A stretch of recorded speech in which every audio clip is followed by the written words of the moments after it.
Serginho. Eu acho bem diferente. Fala.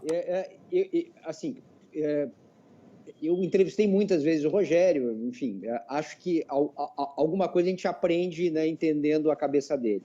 O Rogério, quando goleiro, já era o cara que como goleiro, ele sabia toda a tabela do São Paulo, ele sabia todos os jogadores do time dele que estavam pendurados, não só os da defesa, os do ataque.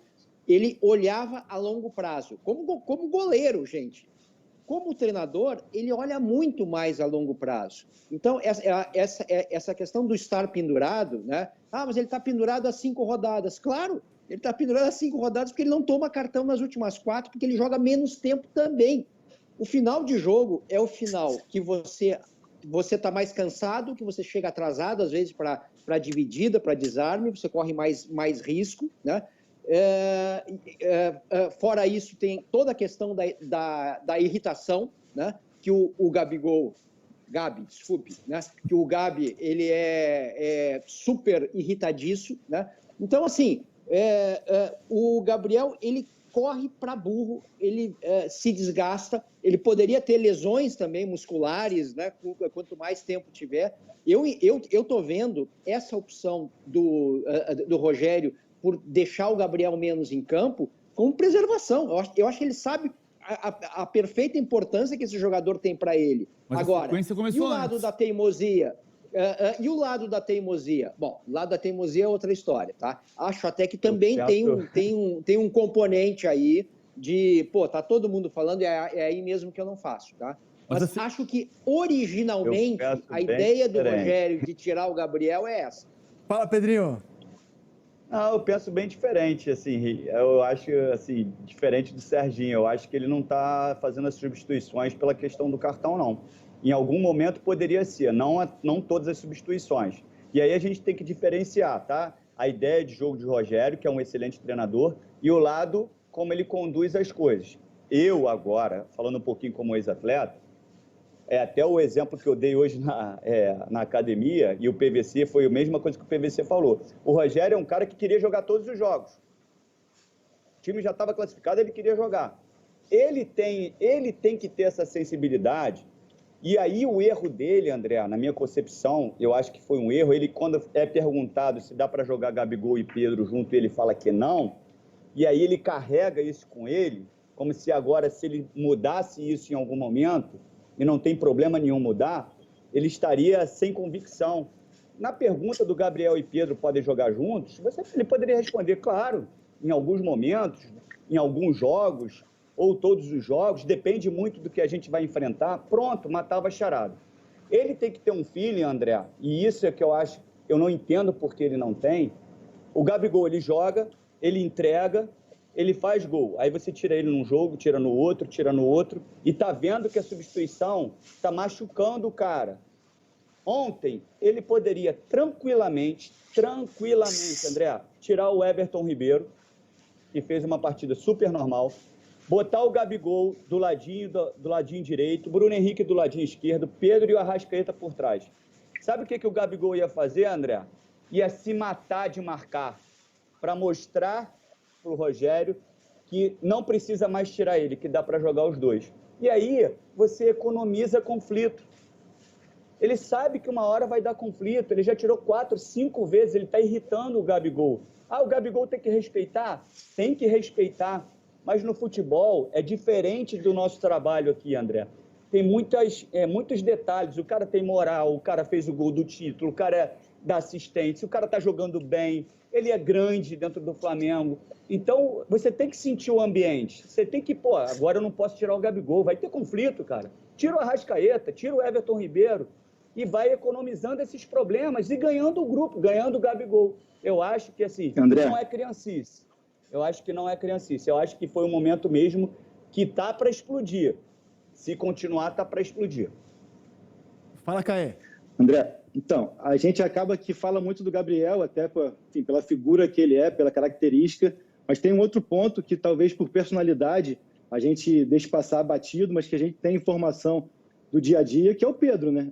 Não vou dizer que o Pedro está insatisfeito ou está, enfim, saco cheio, mas o Pedro não está confortável com essa situação, eu posso falar isso sem sem medo, pelo sentido de que também eu entendo que a situação dele é muito complicada, porque ele sabe que ele pode entrar e performar o máximo que for, e performa sempre que ele entra, ele participa de gol, ou faz o gol, dá assistência, ou faz um lance como aquele de ontem, que gerou o escanteio, que saiu o gol, mas ele tem na cabeça dele que, independentemente do que ele fizer, ele vai ter sempre 15, 10 minutos por jogo. Então, assim, acaba que você também desmotiva o seu jogador mais regular da temporada, ao meu ver, e seu atleta que na última convocação da seleção estava. Então, acho assim, até para ele usar mais o Pedro e potencializar mais essa dupla, ou esses talentos que ele tem em mãos, porque acaba que, quando ele fala que só joga ou um ou outro, ele abre mão sempre de um de seus atletas com mais poder de decisão e mais regulares na temporada, por números, por performance, por tudo. Então, tem isso que eu posso falar que o Pedro também está naquela assim, poxa, cara, eu também vou... Assim como o Gabriel, todo jogo sai bufando, o Pedro também fica naquela, pô, mas todo jogo também eu só vou entrar 10 minutos, só vou entrar 15 minutos para fazer o quê? Gol, eu faço. Assistência, eu dou. E ainda assim, no outro jogo, só 15 minutos. Então, passa muito por essa questão da inteligência que o Pedrinho falou, de saber gerir, entender e fazer um carinho em todo mundo, né? Mas aí, esse é o lance, o Pedro ontem não fez gol, mas é o lance que gerou o escanteio que culminou com o gol do Bruno Henrique. Eu quero mostrar números do Gabriel e do Pedro na temporada, e a gente não pode perder de vista o seguinte: esse cara aí, que deu o chapéu e conseguiu o escanteio, que originou o segundo gol, ele e Gabriel são concorrentes numa vaga de seleção brasileira. O Pedro foi o último chamado, o Gabriel já tinha sido chamado também pelo Tite, e eles concorrem a uma vaga na seleção brasileira. É difícil imaginar os dois na seleção brasileira. Eles concorrem. O Gabriel tem 39 jogos na temporada, o Pedro tem 50. O Gabriel tem mais jogos como titular, 36. O Pedro, 25. 24 gols do Gabriel, 23 gols do Pedro, 12 assistências do Gabriel, que mostra como ele é um atacante, não é só um centroavante. E o Pedro, 4 assistências. Antes de passar a palavra para o Serginho, quero rodar de novo a cena, cara. Porque é óbvio que o Rogério sabe que isso podia acontecer, ele já estava esperando. Dá uma olhada como é que foi a saída do Gabriel ontem em mais um episódio. Hoje tem substituição do Gabigol. E as duas, tá?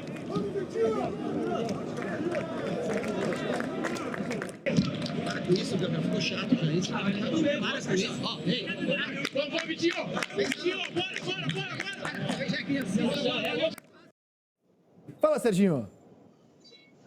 Não, eu já vim com uma hipótese, agora eu vou vir com uma terceira hipótese. O Pedrinho veio com a dele. A contra-hipótese. Discordou um pouco, né? A contra-hipótese, né? A lá Kleber Machado, assim, né? Uma coisa meio machadiana, né? Que é o seguinte: e se o Rogério está, de alguma forma, fazendo isso propositalmente, no sentido de deixar o Gabriel aceso, de deixar ele ultra alerta, e não acomodado com números, com gols, etc., né? Sei lá, de repente, se a gente começa a olhar o desempenho do Gabriel nas últimas rodadas, na minha opinião, ele só tem melhorado. Eu não tenho visto o Gabriel ficar cabisbaixo por sair, né? E lembrando, né? O Gabriel tem jogado 3/4, 4/5 do jogo, né? Não é pouco. Quem começa no banco é o outro, não é o Gabriel. Então, assim, eu não vejo, sinceramente, nenhum demérito, nenhum desprestígio, né? Você tirar o jogador que você escalou, você tirar o jogador que você coloca. O Caê falou há pouquinho de os jogadores mais decisivos, né? Ok, se você pegar o número, né, o número final, que é o número de quem marca o gol, são. Mas e o Bruno Henrique? Dá para tirar o Bruno Henrique? Eu não tiro jamais o Bruno Henrique por causa da velocidade, né? Sim. Só para arredondar. Aliás, né? eu quero voltar ao Bruno Henrique, que você citou. O Gé fez o cálculo que ele saltou 88 centímetros e alcançou 2,57. Gente, eu, como jogo basquete, vou dizer o seguinte: isso aí é suficiente para um cara enterrar a bola, porque a cesta de basquete tem 3,05 metros. Então a gente está falando de um jogador com 1,85 m que tranquilamente pode enterrar uma bola numa cesta de basquete. De cabeça? Hã? De cabeça? Não, de cabeça ele saltou 2,57. Você dá a mão a pra cesta enterrar tem a 3,5, com a mão levantada, ele enterra... Ele saiu do chão 88 centímetros, é isso? Isso é impressionante. É impressionante, claro. Um jogador de 1,85 m, por exemplo, no basquete, ele é um armador. E ele... ele salta... Isso aí. Ele salta um soteio. Ele salta um soteio, é verdade. É isso. Agora, eu tô achando mó barato ouvir as teses do Serginho para cada vez que a gente roda a cena da cena do Gabriel. Todas elas plausíveis. Todas elas boas e plausíveis. Mas agora eu quero ouvir o que o jornalista de ontem sobre o tema. Edson Viana, TV Globo. Rogério, boa noite. Gabigol saiu aparentemente contrariado. E você, com fisionomia fechada, trocou rápidas palavras com ele. Qual a sua visão da postura dele? Conheço bem o Gabriel, trabalho com ele todos os dias. Sei que ele queria ficar mais tempo em campo, mas nós temos o Pedro também, que é um jogador importante nessa função. Naquele momento eu achava que precisava de um jogador para segurar um pouco mais essa bola, para a chegada dos outros jogadores à frente, e logo depois até sai o gol. Mas sem problema nenhum, conheço bem o jeito do Gabriel, todo dia não há problema nenhum. Vai chegar um momento que ele e Pedro vão estar juntos dentro do campo de jogo, em algum momento.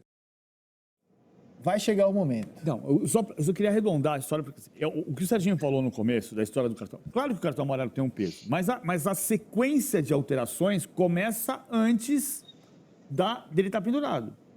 Porque são 8 jogos, ele não jogou contra o Fortaleza porque cumpriu a suspensão pela expulsão contra o Bahia.